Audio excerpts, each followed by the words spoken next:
FC Barcelone 3, Espagnol 1. C'est le résultat qui a sanctionné ce match entre le grand FC Barcelone, on va le dire comme cela, parce que le FC Barcelone, actuellement, c'est la meilleure équipe d'Europe, si on peut se permettre, meilleure attaque d'Europe avec Rafinha, Lewandowski, Lamine Yamal. Et justement, Rafinha a encore été décisif ce soir. On va en reparler. Mais en attendant, prestation globale de l'équipe, le FC Barcelone a affronté l'Espagnol. Une prestation dans l'ensemble bonne comme d'habitude. Une première période meilleure que la deuxième, avec notamment les 3 buts qui ont été marqués. Le premier but marqué par Dani Olmo sur une passe décisive de Lamine Yamal. Une passe, une merveille de passe, un extérieur du pied gauche, et pour trouver Dani Olmo juste devant le gardien. Et voilà, l'Espagnol qui réussit à conclure. Ensuite, Rafinha va marquer le deuxième but sur une passe décisive de Casado.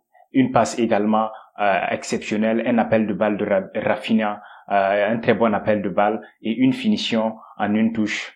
Et le troisième but, évidemment, doublé de Dani Olmo. Une seconde période un peu moins bonne, parce que c'est en première période que tous les buts ont été marqués. En seconde période, il n'y a rien eu comme but côté FC Barcelone. Ils ont d'ailleurs encaissé le but de l'Espagnol autour de la 63e minute, si je ne m'abuse. Et on a senti une baisse d'intensité de la part du FC Barcelone, qui avait réussi jusque-là à faire fonctionner son piège du hors-jeu, on le connaît, flic, voilà, moi je l'appelle la spéciale flic, une flic, encore une fois, voilà, c'est la tactique de flic cette saison pour l'FC Barcelone. Et on rappelle qu'en première période, l'Espagnol a marqué un but qui a été refusé pour un hors-jeu, et il y a eu plusieurs hors-jeux durant la rencontre, et voilà, c'était encore une fois l'FC Barcelone a montré que sur ce côté-là, il arrive toujours à surprendre ses adversaires. On espère que ça va continuer. Au niveau des individualités, on va commencer par Dani Olmo, qui était dans les bons coups ce soir. Dani Olmo qui était dans les bons coups, doublé, qui a fait un match acceptable, même si ce n'était pas, il n'a pas été flamboyant du début jusqu'à sa sortie. Il a été remplacé en seconde période, notamment par Frenkie de Jong, si je ne me trompe. Et il a quand même été dans les bons coups, présent où il le fallait, même si je revois cette action où il aurait pu, en seconde période ou en début de seconde période, où il aurait pu servir Lamine Yamal sur le côté droit. Il a préféré tenter une frappe. C'était une décision. On a vu Yamal qui s'est agacé d'ailleurs, qui demandait la balle, qui ne l'a pas reçue. Juste dans la surface de réparation, le FC Barcelone aurait pu mener 4-1, mais on ne va pas lui en vouloir. De toute façon, il a marqué le doublé, et ce qui a permis au FC Barcelone de l'emporter. Rafinha, encore décisif. Rafinha, les semaines se suivent et se ressemblent pour le Brésilien, encore décisif ce soir dans les bons coups, et on a l'impression que Rafinha, à chaque match, on peut dormir, et voilà, tout en sachant que le mec, il sera décisif, soit c'est une passe décisive, soit c'est un but, et encore ce soir, il a prouvé que il fait partie des meilleurs ailiers d'Europe de cette saison, en tout cas jusque-là. Et Lamine Yamal, passeur décisif, mais pas si flamboyant que ça. Ce n'était pas le Lamine Yamal d'habitude. Il a essayé, il a fait ce qu'il a pu, notamment sur les dribbles. C'était un peu compliqué parce qu'il a manqué beaucoup de ses dribbles ce soir.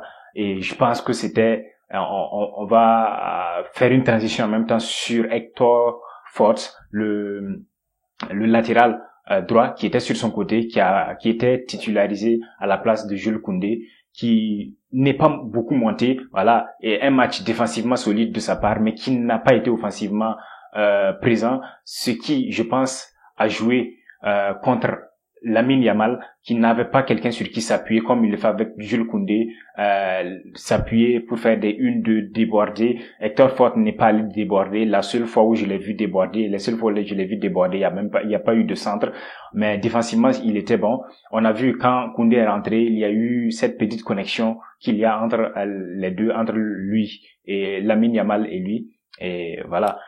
Baldé, latéral gauche, ce soir défensivement il était présent comme Hector Fort, mais offensivement je l'ai pas vu. On n'a pas vu ce Baldé là tranchant dans les appels, qui vient dédoubler avec l'ailier, avec Rafinha sur son côté. Il est resté derrière, défendre. Je me dis que c'est peut-être la fatigue à force d'enchaîner les matchs quand on sait que les latéraux c'est monter, descendre, c'est pas évident. Il a fait ce qu'il, voilà, il lui a semblé bien. Et je pense que c'était peut-être des consignes d'Hansi Flick.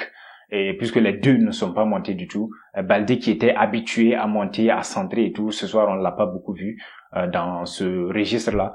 Et Cubarsí et Martinez, encore une fois solide, rien à dire. Au niveau de la défense centrale, ils ont assuré et le piège du hors-jeu, ils ont assuré.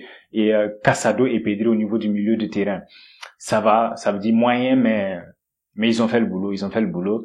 Surtout Casado, il a été plus en vue que Pedri ce soir et il a offert d'ailleurs une passe décisive, une merveille de passe pour Rafinha sur le deuxième but. Et on ne peut que saluer, même si ils n'étaient pas aussi flamboyants que ça ce soir. Je rappelle que l'Espagnol a eu des occasions. S'ils avaient été un peu plus tranchants, ils auraient pu repartir avec le nul. Je dis ça, je dis rien. Iñaki Peña, pour terminer, le gardien du FC Barcelone, a été impeccable encore ce soir. Il a assuré encore une fois. Il a montré qu'il avait la carrure, il avait l'étoffe, les épaules pour prendre la place de Ter Stegen. En tout cas, c'est tout bénef pour le FC Barcelone qui peut compter sur lui. Il a fait notamment quelques arrêts. Voilà, l'Espagnol n'avait pas non plus un nombre pléthorique d'occasions, mais les occasions qu'ils ont eues, les frappes, les tirs qu'ils ont tentés, Iñaki Peña a fait de son mieux et je pense que voilà, il est à féliciter. Voilà, c'est tout ce que je pouvais dire de ce match, de ce débrief.